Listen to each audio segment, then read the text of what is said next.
அனைவருக்கும் வணக்கம்.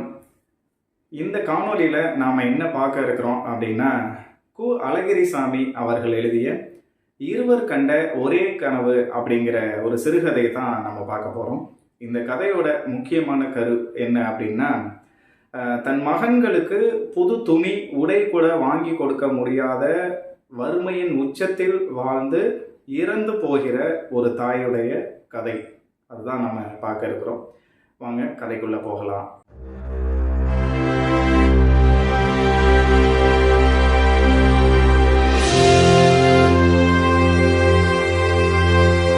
இந்த கதை இவ்வாறு துவங்குது. வெள்ளையம்மா 4-5 நாளாக வேலைக்கு போக முடியல. குளிர்காய்ச்சலோட ஒரு கோணிச்சாக்கை போத்திக்கிட்டு கட்டிலில் படுத்து கிடக்கிறா. வேலைக்கு போகாததுக்கு குளிர்காய்ச்சல் காரணம் இல்லை, உடுத்திக்க நல்ல ஒரு துணி இல்லை. இந்த கிராமத்தில் உடை இல்லாமல் வேலைக்கு போக முடியாமல் வீட்டை அடைச்சிட்டு முழு பட்னியாவோ அரைப்பட்னியாவோ கிடக்கிறது சகஜம் அப்படிங்கிறது அவளுக்கு தெரியும். மானத்தை மறைக்கிறத பற்றி கூட அவளுக்கு பெரிய கவலையாக இல்லை. ஆனால் நம்ம வேலைக்கு போகலைன்னா தன்னோட 2 குழந்தைங்களும் பட்டினியை கிடக்குமேன்னு சொல்லிட்டு ரொம்ப வருத்தப்படுறா. வெள்ளையம்மா இப்போ படுத்திருக்க இடம் மாட்டு தொழுவம். ஒரு பக்கம் மாடு, இன்னொரு பக்கம் இவங்க குடும்பத்தோடு வசிச்சிட்ருக்காங்க. வீடு இல்லாத ஏழைகளுக்கு மாட்டு தொழுவத்தில் தங்குறதுக்கு இடம் கொடுக்கறது அந்த கிராமத்தில் பழக்கம். அதுக்கு பதிலாக என்ன பண்ணுவாங்க அப்படின்னா, இந்த முதலாளியம்மா எப்போ அவங்க கூப்பிட்டு அவங்க வீட்டில் வேலை செய்ய சொல்கிறாங்களோ காலையிலேருந்து ராத்திரி வரைக்கும் வேலை செஞ்சு கொடுக்கணும். இந்த வேலைக்கு கூலியும் கிடையாது. கடைசி 5-6 நாளாக அந்த வீட்டு முதலாளியம்மா இவங்களை வேலைக்கு கூப்பிட்டுக்கிட்டு இருக்கா. இவளால் போகவும் முடியலை. இப்போ கடைசி 2 நாளாக அந்த முதலாளி அம்மாவோட தொல்லை வெள்ளையம்மாளுக்கு இல்லை. என்ன காரணம் அப்படின்னா, ஒரு பக்கம் அவங்க இருந்துட்டு போகிறாங்கன்னு பெருமை சொன்னாலும் 1-2 நாளில் இந்த வெள்ளையம்மா இறந்து போயிடுவா அப்படிங்கிற தகவல் அவளுக்கு தெரியுது. அதனால் இவங்களை எதுவுமே கண்டித்து கேட்கல. இந்த வெள்ளையம்மாளுக்கு 2 மகனுங்க. 2 பேருக்குமே பயங்கர பசியில் இருக்காங்க. ஏன்னா வேலைக்கு போனால் தான் தினசரி சோறு. அவங்க 2 பேரும் இப்போ தங்கியிருக்க மாட்டு தொழுவத்தோட முதலாளி வேலப்பனோட வீட்டுக்கு போய் அவன் வீட்டு முன்னாடி நிற்கிறாங்க. அப்போ அந்த முதலாளி வேலப்பன் கேட்குறாரு, உங்கள் அம்மாவுக்கு நல்லாயிருச்சாடா, ஏன்டா இங்கே இருக்கிறீங்க அப்படின்லாம் கேட்குறாரு. இவங்களுக்கு எதுவுமே பதில் சொல்ல தெரியல. ஏன்னா இவங்க 5 வயசில் ஒருத்தன், 6 வயசில் ஒரு பையனும் இருக்காங்க.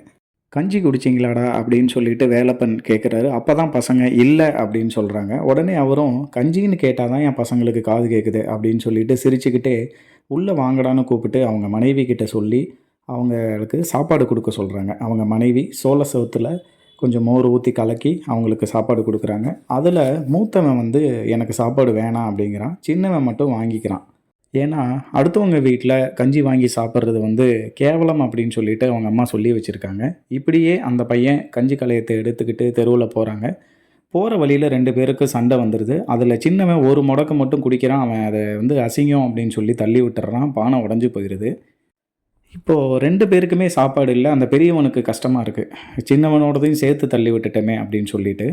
அதுக்கப்புறம் 2 பேரும் அவங்க அம்மாவை பார்க்க வேகமாக ஓடுறாங்க. போயிட்டு ஒருத்தன் புகார் பண்ணி வைக்கணும் அப்படின்னு சொல்லிட்டு அங்கே அவங்க அம்மா கட்டிலில் உடம்புல அசைவே இல்லாமல் வாய் ஒரு பக்கம் கோணி படுத்து கிடக்குறாங்க.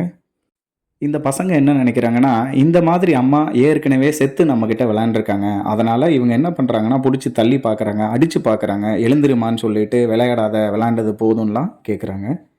இதுக்கு முன்னாடி அப்படிலாம் அடித்து எழுப்பும்போது அவங்க அம்மா நான் செத்து போகலைன்னு சிரிச்சுக்கிட்டே எழுந்திரிச்சிருவா. ஆனால் இன்றைக்கி அவங்க அம்மா எந்திரிக்கலை. இறுதியாக எவ்வளவோ முயற்சி பண்ணி பார்த்தும் அவங்க அம்மா எழுந்திருக்கலை. அவங்க அம்மா இறந்து போயிடுறாங்க. இந்த பசங்க ரொம்ப அழுகிறாங்க. கடைசியாக ஊர்க்காரங்கெல்லாம் சேர்ந்து அவங்க அம்மா உடம்பை தகனம் செய்கிறதுக்கு ஏற்பாடு பண்ணுறாங்க. அப்போ யாரோ ஒரு பெரியவர் கொண்டு ஒரு வெள்ளை சேலையை அவங்க அம்மா மேலே போடுறாங்க. உடையே இல்லாமல், அணிஞ்சிக்கிறதுக்கு எதுவும் இல்லாமல் கோணிப்பையை போற்றி படுத்து கிடந்த அம்மாவுக்கு புதுசாக ஒரு வெள்ளை சேலை கிடச்சிருக்கிறது இந்த பசங்களுக்கு ஒரு நிமிஷம் ஆச்சரியத்தை ஏற்படுத்துது. அந்த ஆச்சரியத்தை கொஞ்ச நேரம் பார்த்துட்டு திரும்பவும் இனிமேல் அம்மா நமக்கு வரமாட்டா அப்படிங்கிறது தெரிஞ்சு பயங்கரமாக அழுக ஆரம்பிக்கிறாங்க. இறுதியாக அவங்க அம்மாவோட பிணத்தை சுடுகாட்டில் வச்சு எரிச்சிடுறாங்க. இந்த பசங்க இன்னும் அழுதுகிட்டே இருக்கிறாங்க. இந்த இடத்துல தான் எழுத்தாளர் சொல்கிறாரு, அம்மா மட்டும் இல்லாமல் அந்த புது புடவையும் சேர்ந்து எரிஞ்சிருச்சு அப்படிங்கிறதுக்காகவே இந்த பசங்க அழுதுருப்பாங்க அப்படிங்கிறத குறிப்பிடுறாரு. அவங்களுக்கு தங்குற இடம் கொடுத்துருந்த அந்த முதலாளி வேலப்பன் இந்த பசங்க 2 பேரையும் தன்னோட வீட்டுக்கு கூப்பிட்டு போய் அந்த பசங்களுக்கு முழுசாக சாப்பாடு கொடுத்து படுக்க வைக்கிறாரு. அந்த பசங்களுக்கு போட்டுக்கிறதுக்கு கூட ஒரு சரியான உடை இல்லை. வெறும் கால் டவுசரை மட்டும் போட்டுட்டு அந்த பசங்க படுத்திருக்கிறாங்க. பயங்கர மழை பெஞ்சிட்ருக்கு, குளிர். இவர் ஒரு துணி எடுத்து போத்தி விடுறாரு. அந்த சின்ன பையன் தான் அம்மா, அம்மா அப்படின்னு சொல்லிட்டு ரொம்ப அழுதுகிட்டே இருக்கான். இவருக்கு ரொம்ப மனசே கேட்கல இவருக்கு. அப்படியே ஒரு 2, 3 மணி நேரம் ஆகிருது. நடுராத்திரி திடீர்னு 2 குழந்தைங்களுமே ஒரே நேரத்தில அம்மா அப்படின்னு கத்திக்கிட்டு எழுந்திரிச்சிடுறாங்க. வேலப்பனுக்கும் முழிப்பு வந்து, "கடவுளே!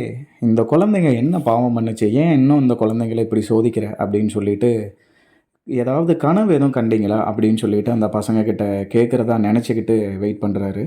வேலப்பன் நெனச்ச மாரியே கனவுல அவங்க அம்மா தான் வந்திருக்காங்க. வந்து 2 பேரையும் தனித்தனியா வாரி எடுத்து, முத்தமிட்டு, அவங்களோட புது சேலைய எடுத்து, "என் கண்ணுகளா, இந்த சேலை இனி உங்களுக்கு தான். உங்களுக்கு கொடுக்க தான் அம்மா வந்திருக்கேன். நான் செத்து போகல." அப்படின்னு சொல்லிட்டு படுக்க வைக்கிறாங்க. அதுக்கப்புறம் அவ கட்டியிருந்த அந்த புது வெள்ள சேலைய எடுத்து பசங்களுக்கு போத்தி விட்டுட்டு, பிறந்த மேனியோட அந்த வீட்ட விட்டு வெளிய அவங்க அம்மா போறா. நம்மள விட்டுட்டு அம்மா எங்கேயோ போறாளே அப்படின்னு சொல்லிட்டு 2 பேரும் ஒரே நேரத்தில அம்மா அப்படின்னு சொல்லிட்டு வீடே அலர்ற மாரி கத்தியிருக்கிறாங்க. இதுதான் அவங்க தூக்கத்தில அம்மான்னு கத்துறதுக்கு காரணமா இருந்திருக்கு. முழிச்சு பார்க்கும்போது அவங்க அம்மாவும் இல்ல, அவங்க போத்தியிருந்த புதுசா குடுத்த வெள்ள புடவையும் இல்ல. அப்படியுமா இந்த கதை முடிவடையுது. ஒரு 10 தடவ இந்த கதைய நான் படிச்சிருப்பேன். வறுமையின் ஒரு உச்சகட்டத்த இத விட சிறப்பா ஒரு அழகிரிசாமி அவர்களால சொன்ன அளவுக்கு சிறப்பா நிச்சயமா சொல்ல முடியாது. நீங்க எல்லாரும் நிச்சயமா இந்த கதைய படிச்சு பாருங்க. ஒரு 5 பக்கம் தான் வரும். வாய்ப்பு இருக்கிறவங்க எல்லாரும் ஆன்லைன்ல கூட ஃப்ரீயா இந்த கதை கிடைக்குது. படிச்சு பாருங்க.